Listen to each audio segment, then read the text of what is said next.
I'm Marina. I devoted 18 years to my son's education, only to be deliberately excluded from his college decision by my ex-husband and his new wife. They wanted prestige. I wanted what was best for Dima.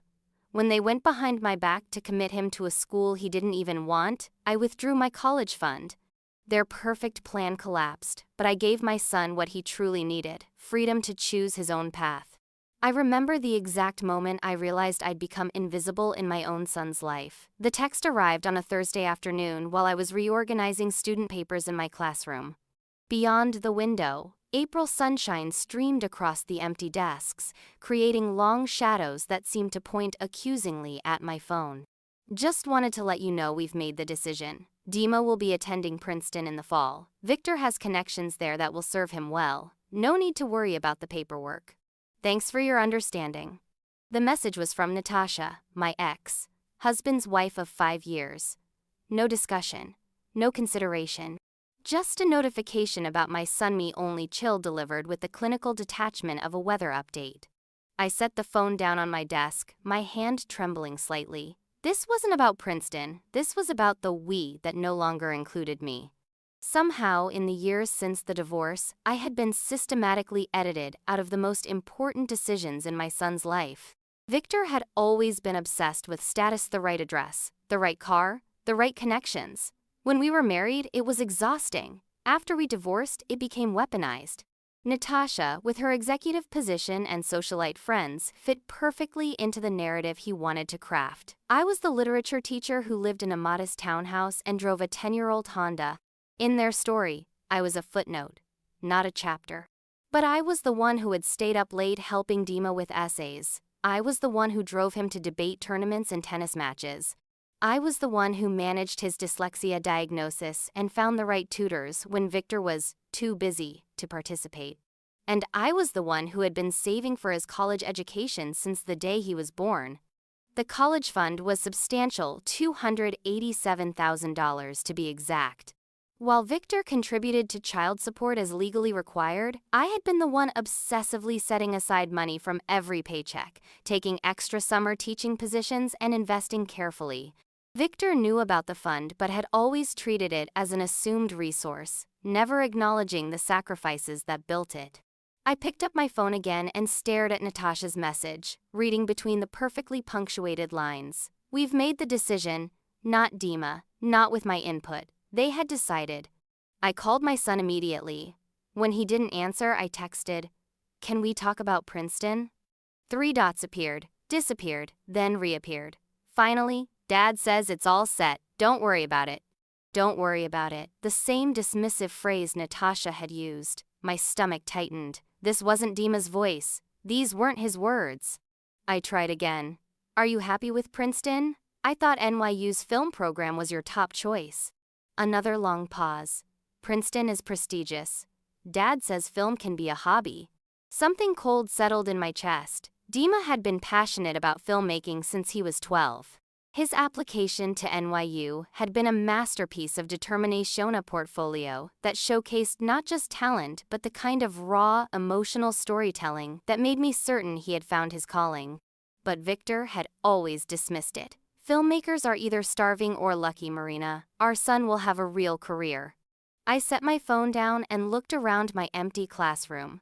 The walls were covered with student essays and literary quotes I'd carefully selected to inspire young minds. My favorite was from Thoreau. Go confidently in the direction of your dreams. Live the life you have imagined. What dreams were we forcing Dima to abandon? That evening, I drove to Victor's house. It was in the exclusive part of town-gated community, manicured lawns, houses that looked like they belonged in architectural magazines. I'd lived there once, felt suffocated by it, and left with relief when we divorced. Now I punched in the gate code, Dima's birthday, the one thing Victor hadn't changed, and parked in the circular driveway. Natasha answered the door, her surprise quickly masked by a practiced smile. Marina, we weren't expecting you. I need to speak with Dima and Victor, I said, not bothering with pleasantries. She hesitated, then stepped back. Victor's in his study. Dima's upstairs packing. Packing? I asked, already moving toward the stairs. For the Princeton orientation weekend. They're doing a special tour for scholarship recipients. I paused. Dima received a scholarship? This was news to me. Natasha's smile tightened. Victor's fraternity brother is on the alumni board. It's not a full ride, but it's significant. Of course, connections. Not merit, not passion connections. I found Dima in his room, folding clothes into a suitcase with methodical precision. He looked up when I entered, his expression a mix of guilt and resignation. "Mom, hey." He stopped folding, a Princeton-branded t-shirt in his hands. "When were you going to tell me?" I asked, keeping my voice gentle. He shrugged, a gesture so reminiscent of his childhood that my heart ached. "Dad said he'd handle it, that you'd be fine with Princeton because it's such a good school." "And what do you want, Dima?" His eyes flickered toward the door, checking if anyone was listening, then quietly, "It doesn't matter what I want." "It's the only thing that matters," I said, sitting beside him on the bed. He was silent for a long moment, then, "Knew you accepted me. I got the film program scholarship." "I know. I saw the letter." The pride in my voice was unmistakable. "Dad says film school is throwing money away, that I need something practical, connections that will set me up for life." He set down the shirt. He and Natasha have it all planned. Princeton undergrad, then Harvard Business School where her brother is an adjunct professor. "And what do you want?" I asked again. His voice when it finally came was barely audible. "I want to tell stories, Mom. I've always wanted to tell stories." We were interrupted by Victor's voice from the doorway. "Marina, what a surprise." His tone suggested it was anything but welcome. Victor had aged well, in the way that men with money and minimal stress often do. His hair was still thick, now silver at the temples, in a way that looked intentional rather than natural. His casual attire probably cost more than my monthly mortgage payment. "We need to talk," I said, standing. "About?" He leaned against the doorframe, the picture of relaxed authority. "About making decisions regarding our son without consulting me." Victor sighed, that familiar sound of exaggerated patience. "Princeton is an incredible opportunity. I thought you'd be pleased." "I would be if it was what Dima wanted." "He's 18. He doesn't know what he wants." I felt rather than saw Dima flinch beside me. "He knows exactly what he wants. He's known for years. You just haven't been listening." Victor's expression hardened. "Film school is a fantasy, Marina. You've always encouraged his impractical side. Someone needs to think about his future." "I've done nothing but think about his future. That's why I've been saving for his education since he was born." Victor waved a dismissive hand. "And we appreciate that contribution, but this is about more than money. This is about direction." "My contribution?" I echoed. The coldness in my chest was spreading, hardening into something like resolve. "You make it sound like I dropped some spare change in a collection plate. I built that college fund penny by penny while you were building your career." "Now you're being dramatic. The point is." "The point is," I interrupted, "Dima has been accepted to one of the best film programs in the country. He earned that on his own merit, not through your connections." Victor's laugh was short and dismissive. "And what exactly will he do with a film degree when he can't pay rent?" I turned to Dima, who was watching our exchange with the resigned expression of someone who had witnessed this dynamic his entire life. "Pack a different bag," I said. "You're staying with me tonight." Marina, Victor started. "We'll discuss this tomorrow," I cut him off. "When everyone has had time to think." I didn't sleep that night. Dima took my guest room, falling into an exhausted sleep almost immediately. I sat in my small kitchen, spreadsheets and bank statements spread across the table. The college fund was in my name. I had started it before Dima was born, before I even met Victor. Over the years, it had grown through careful management and relentless dedication. There was no legal obligation for me to use it for Princeton. No requirement that I hand it over to fulfill Victor's Ivy League fantasies. By morning, I had made my decision. Victor called at 7 a.m., his voice tight with controlled anger. "This is childish, Marina. Bring Dima back to finish packing. The Princeton tour is tomorrow." "No," I said. The simplicity of the word felt revolutionary. "Excuse me?" I said no. Dima isn't going to Princeton, not unless he decides that's what he truly wants. There was a pause then. "We've already accepted. The deposit is paid." Then you've wasted your money. Marina, be reasonable. This is Princeton we're talking about. This is our son's life we're talking about, and you didn't even consult me. I could almost hear him pacing, that restless energy he always displayed when challenged. Fine, we should have included you in the discussion.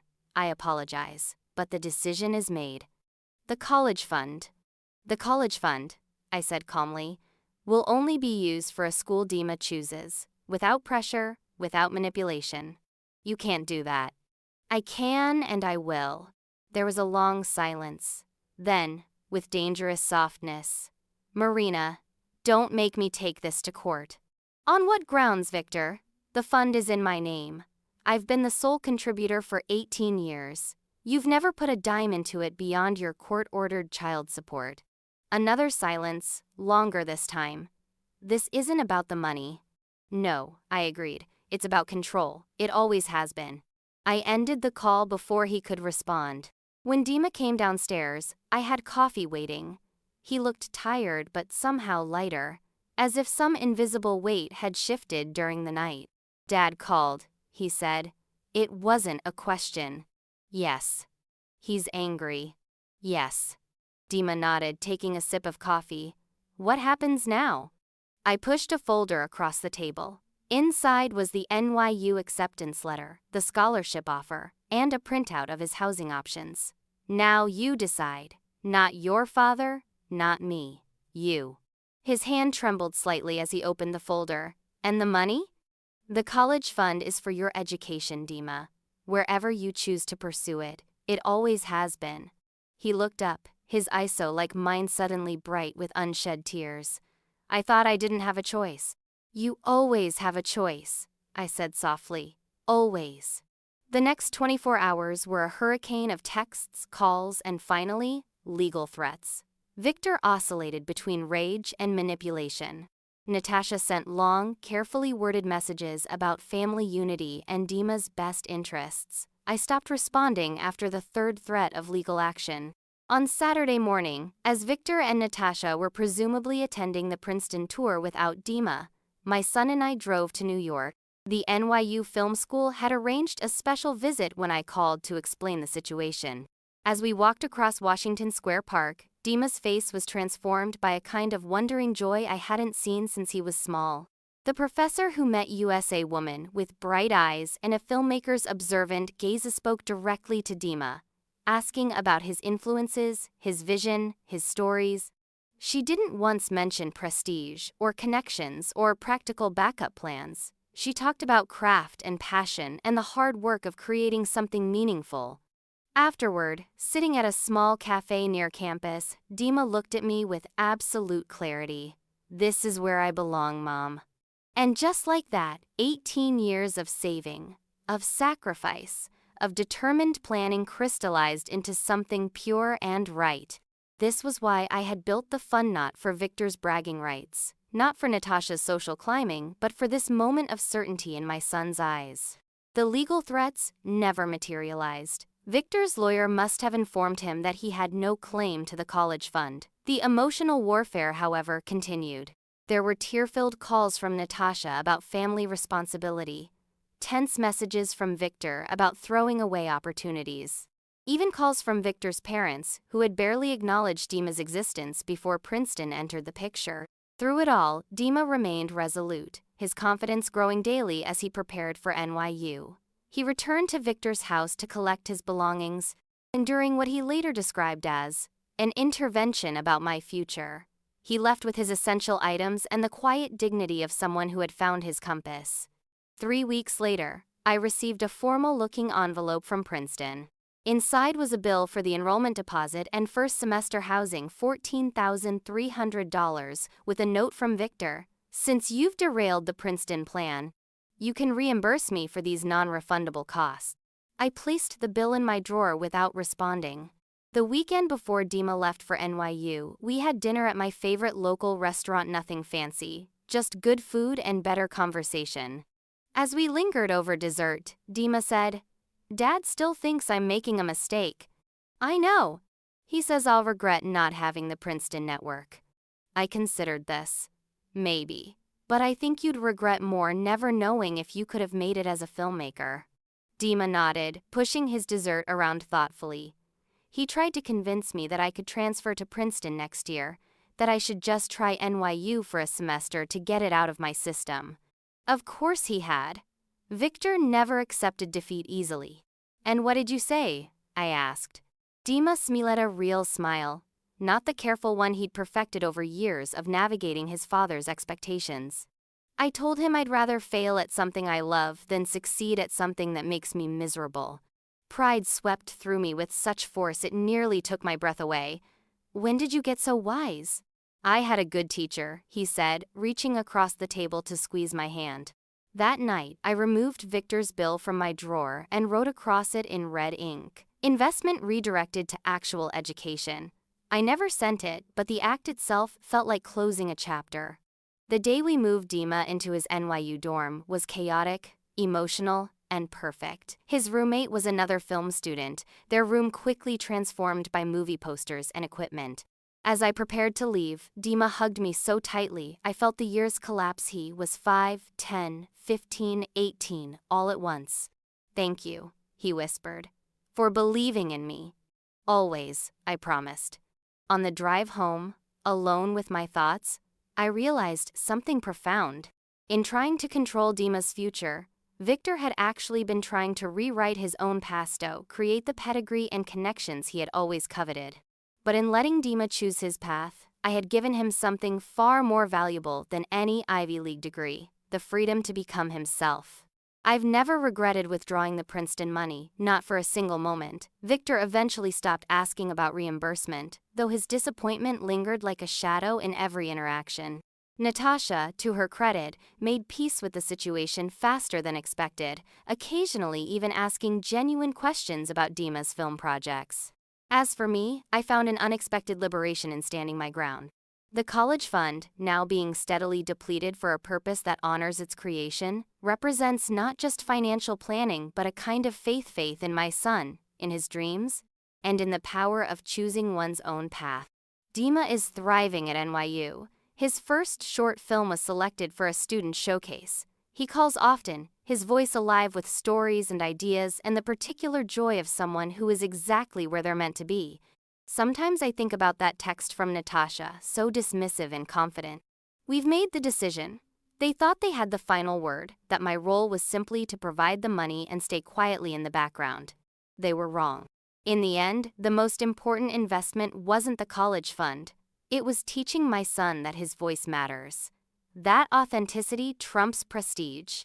That sometimes the bravest thing you can do is simply to choose your own way forward, even when the people who should support you are trying to hold you back. I was removed from my son's college decision, erased from the narrative they were trying to create. But in withdrawing my financial support, I didn't just collapse their Ivy League dreams. I helped my son build something infinitely more valuable, a future that belongs truly and completely to him. I used to believe that being a good parent meant sacrificing everything for your child's success. Now I understand that true sacrifice isn't about writing checks or securing connections. It's about being brave enough to let your child become who they're meant to be, even when that journey doesn't look like the one you'd imagined. And sometimes the greatest act of love isn't holding on, it's letting go.